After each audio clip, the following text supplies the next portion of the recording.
Hello students, welcome to Marine Engineering Tutorials. I am Atul Kumar Gupta and I am back with a new lecture.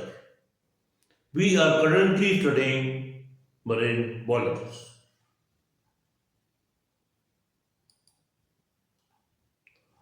Today we will begin our sixth lecture on marine boilers fundamentals, and the topic for this session is the classification of boilers. First, we will discuss the various ways in which boilers can be classified. Next, we will examine the differences between smoke tube and water tube boilers. Then we will compare the advantages and disadvantages of vertical and horizontal boiler layouts. Next, we will learn about the types of boilers used on ships. Finally, we will learn about the specifications of marine boilers as stated on their nameplates, along with an example of a typical marine boiler.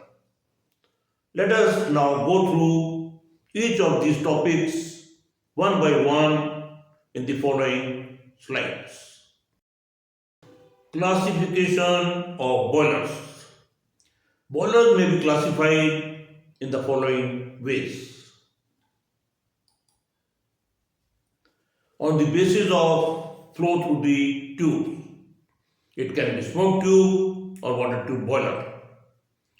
In smoke tube boilers, smoke or flue gases pass through the tubes, hitting the surrounding water. In water tube boilers, the tubes carry water and steam which are heated by the flue gases flowing across them. On the basis of boiler layout, which may be vertical or horizontal. Tank type auxiliary boilers with low pressure and low evaporation rates usually have a vertical arrangement. High pressure boilers with high evaporation rates typically have a horizontal layout. On the basis of steam pressure, low, medium or high pressure boiler. Boilers with steam pressure below 20 bar are classified as low pressure boilers. Boilers with steam pressure between 20 and 60 bar are classified as medium pressure boilers. Boilers with steam pressure above 60 bar are classified as high pressure boilers. On the basis of combustion in boiler, internal or external combustion boiler. Internally fired boilers have a furnace in which fuel is burned to heat the water. Most marine boilers fall into this category. Externally fired boilers, such as exhaust gas boilers on motor ships, utilize waste heat from the engine exhaust gases. On the basis of water circulation in boiler, natural or forced circulation boiler.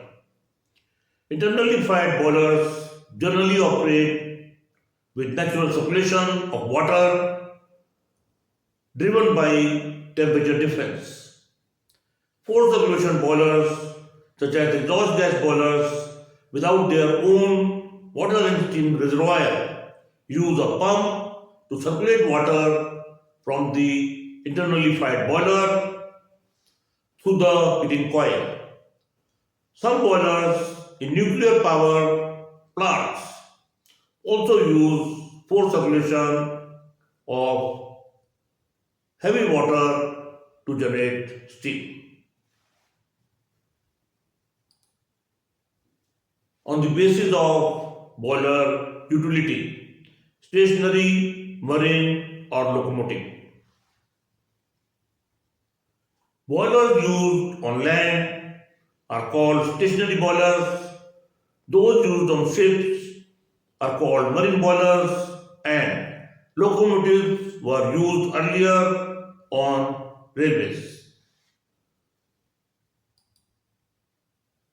On the basis of number of boiler drums, single or multi-drum boiler. Smoke tube boilers have single drum.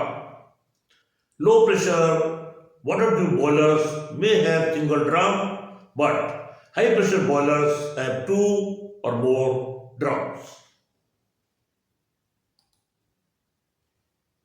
On the basis of gas flow to the boiler, single or multi-pass. Smoke tube boilers may have single or multi-pass outflow gas, whereas water tube boilers generally have a single pass design. On the basis of air draft to the boiler, it may be natural or forced draft boiler. In most boilers, combustion air is supplied using a forced draft fan. Large boilers in thermal power plants may additionally use an induced draft fan to maintain a slight negative pressure in the furnace. However, very small boilers may rely on natural draft for combustion air. On the basis of the type of fuel used in the boiler, which may be solid, liquid, gas, nuclear, or exhaust gas. Most of the large thermal power plant boilers use solid fuels such as pulverized coal, while some boilers in agricultural processing industries use husk as fuel. Most marine boilers use liquid fuel, although natural gas is becoming increasingly popular due to strict emission regulations. Some of the land-based thermal power plants and most submarines use nuclear fuel, which is particularly suitable for submarine as it does not require combustion air unlike fossil fuels. Waste heat recovery boilers on motor vessels utilize the exhaust gases from the main engine. On the basis of method of evaporation, single or double evaporation. Most boilers operate with single evaporation, but double evaporation is preferred when there is a risk of feedwater contamination. On the basis of boiler drum construction, welded or riveted construction. The shell of a modern boiler is constructed by welding, whereas older boilers were fabricated using riveting. Differences between smoke and water tube boilers. We will compare the boilers on the following basis. Fluid passing through the tubes. A smoke tube boiler carries smoke or flue gases through the tubes, which heat the surrounding water, whereas a water tube boiler carries water and steam inside the tubes, which are heated by flue gases flowing over them. Weight of the boiler. A smoke tube boiler is approximately 3 times heavier than a water tube boiler for the same heating surface area, whereas a water tube boiler is lighter, resulting in reduction in the dead weight. Pressure in the boiler. A smoke tube boiler is used for low pressure, whereas a water tube boiler is used for medium and high pressure. Efficiency of combustion. A smoke tube boiler has less efficient combustion due to the restricted size of the furnace surrounded by water. A larger furnace requires greater wall thickness, which reduces heat transfer. Combustion in a water tube boiler is more efficient as there is no restriction on the size of the furnace. Circulation of water. A smoke tube boiler has poor water circulation due to large quantity of water, which increases the risk of thermal stressing. Whereas a water tube boiler has better water circulation due to the smaller quantity of water, thereby reducing the risk of thermal stressing. Evaporation rate. A smoke tube boiler takes a longer time to raise steam due to large quantity of water and the large diameter of tubes. Whereas the water tube boiler raises steam faster due to small quantity of water and the small diameter of the tubes. Space requirement. A smoke tube boiler occupies more space, whereas a water tube boiler provides a saving space for the same heating surface area. Susceptibility to deformation. The furnace of a smoke tube boiler is more susceptible to deformation as it is exposed to radiant heat in a compact space, whereas the drum surfaces and the furnace of a water tube boiler are protected from intense heat and thus provide wider safety margins. Attachment of tubes. Large diameter smoke tubes used in smoke tube boilers are attached by welding. Small diameter, thin walled tubes used in water tube boilers are easier to bend, expand, and bell mount. Quantity and quality of water required. A smoke tube boiler contains a large quantity of water, therefore it takes a longer time to raise steam and is less efficient. On the other hand, the water tube boiler is more efficient because it contains less water and can raise steam faster.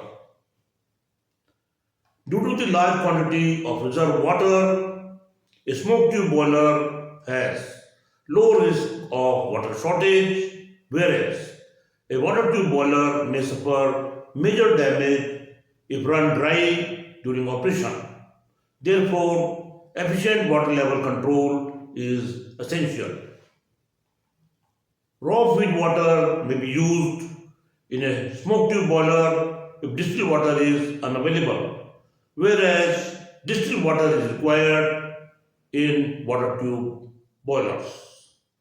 Comparison of vertical and horizontal layout. Boiler drums can be mounted either vertically or horizontally, depending on their type, design, and operational requirements. Both layouts are commonly employed, each offering distinct advantages and disadvantages based on the application. Suitability of boiler. Most low pressure Tank type auxiliary boilers used on motor ships are arranged vertically, which helps in saving space. These boilers typically feature a compact furnace surrounded by water. They usually have a single drum, but some water tube boilers of moderate capacity may have a two drum design. High pressure boilers used on steamships and large capacity auxiliary boilers on conventional oil tankers have a horizontal layout with a multi drum arrangement. Size of foundation. A vertical arrangement requires a relatively small foundation which reduces cost and helps in evenly distributing the load of the drum supported by its base. However, it must be designed to withstand the concentrated load at the base. In the horizontal layout, the weight of the drum is supported along their length by saddle supports. The foundation is relatively large and requires careful consideration of bending stresses, weight distribution, and support placement. Requirement of additional supports. The vertical drum must be carefully anchored to prevent tipping, which may require additional bracing supports. Horizontal drums are generally more stable under normal conditions as the weight is distributed over a larger area.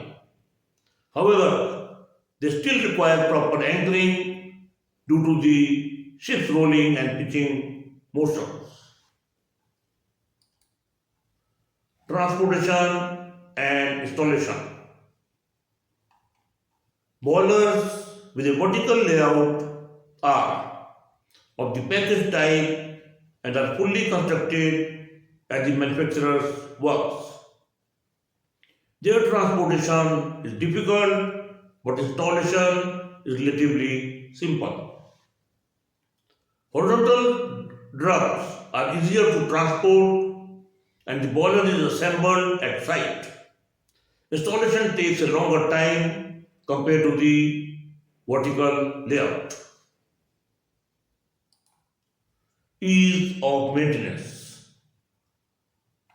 Access to the furnace in a vertical layout is usually through the burner tube, which can be somewhat difficult. Maintenance is also more difficult due to restricted space.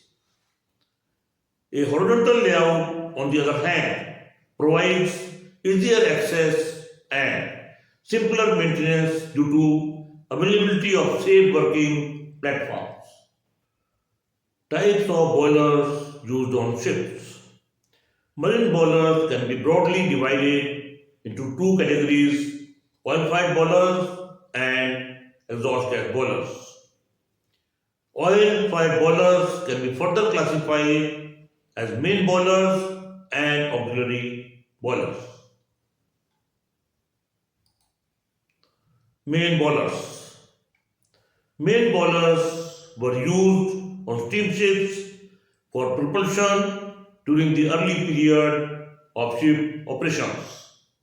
After World War II, diesel ships were developed and gradually replaced steamships due to their more economical operation. Initially, main boilers were of smoke tube type. These were later replaced by water tube boilers to meet the high steam pressure and temperature requirements of steam turbines. Typical examples include Foster Wheeler and Babcock and Wilcox boilers. Later, the use of main boilers became largely restricted to gas carriers because of their ability to utilize boil-off gas as fuel. In recent years, diesel engines capable of operating on gaseous fuel have been developed, further reducing the preference for steam propulsion even on gas carriers. Auxiliary boilers. Auxiliary boilers are used on diesel ships for heating and other miscellaneous purposes, particularly during a ship's stay in port and in coastal operations.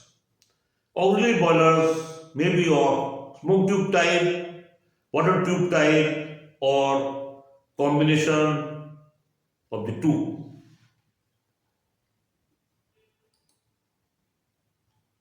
Smoke tube boilers.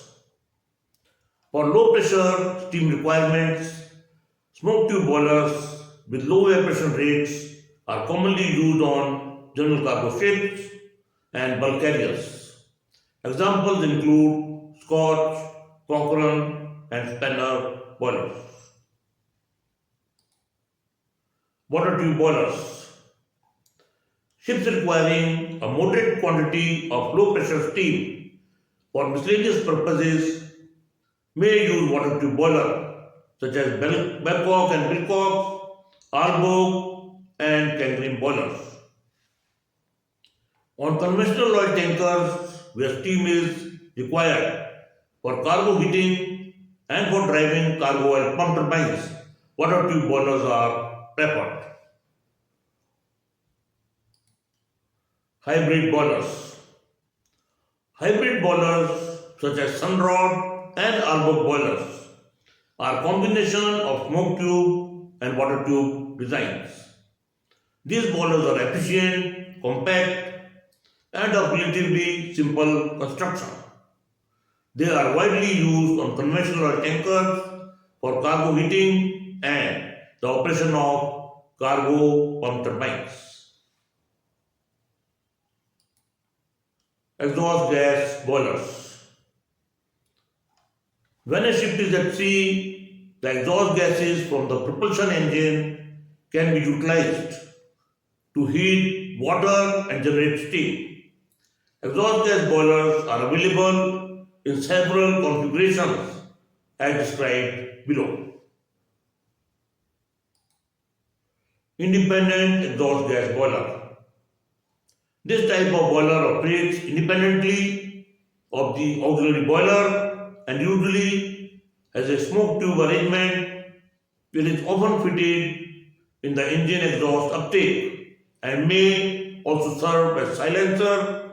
The example is Aalborg boiler. Exhaust gas boiler in conjunction with oil-fired boiler. These boilers were used on conventional oil tankers and container ships where a higher evaporation rate is required, such as for the operation of turbogenerators. They generally employ a forced circulation system in which water is circulated by a pump. Composite boiler. Exhaust gas boilers may also be combined with oil-fired boilers. Such units are known as composite boilers. Composite boilers are commonly used on dry cargo ships because of their compact design and space-saving advantage. They may be of the smoke tube type, for example, Cochrane, Osaka, water tube type, for example, Osaka and Mura, or combination that is hybrid type such as Aalborg composite boiler. Specification of a marine boiler. Specification of a marine boiler can be found on its nameplate, which is fixed on the boiler shell or on its front. Details of main marine boilers as found on a nameplate are described below. Manufacturer's name, model number and type. Manufacturer's name, for example, ABC Marine Boiler Company Limited. Model number, for example, MBD 45. Type, maybe water tube, D-type marine boiler. Serial number and year of manufacture.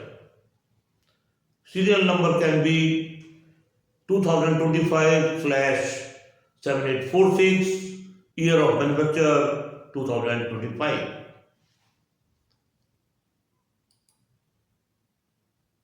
Classification Society approval.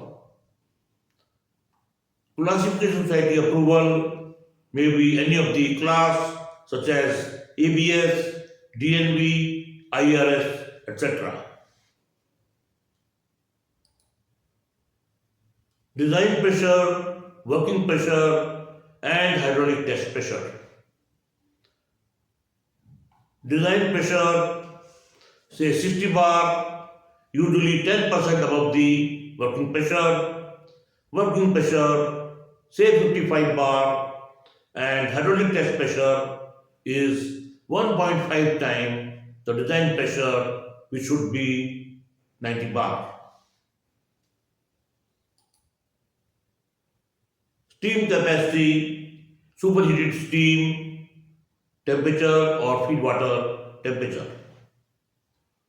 Steam capacity, say 45,000 kg per hour, superheated steam temperature, say 515 degree Celsius, and feed water temperature, say 220 degree Celsius.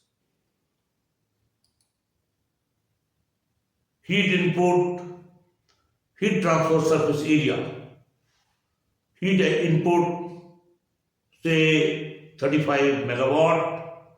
Heat transfer surface area may be 2900 meter square. Safety valve set pressure, that is the opening pressure of safety valve. Safety valve set pressure, say it is 56.5. As per the classification society requirement, safety valve opening pressure should be maximum 3% above the working pressure. Occasionally, safety valves are set to lift just below their design pressure. Type of fuel. Type of fuel used in the boiler is generally marine diesel oil and furnace oil. But modern boilers are also using LNG. Shell material. Boiler shell is fabricated from good quality carbon steel such as SA516 grade 70. Weight, dry and operating. Dry weight of this boiler may be say 42,000 kg and the typical amount of water may be 14,000 liters. This completes our study of classification of boilers, difference between smoke and water tube boilers, comparison of vertical and horizontal layout of boilers, types of boilers used on ships, and specification of a marine boiler. This book has been written by me and covers all the topics as per the Indian Maritime University syllabus. It explains the concepts using simple illustrations. The book also includes answers to all the questions that have appeared in examination conducted by Indian Maritime University. It will help students prepare effectively for exams and also support them in working safely with ships' boilers. I hope you enjoyed the lecture. Feel free to share your feedback in the comment section. If you found this tutorial helpful, consider sharing it with your friends. Subscribe to the channel to stay updated with upcoming tutorials. I'll be back soon with a new lecture. Thank you for watching till the end.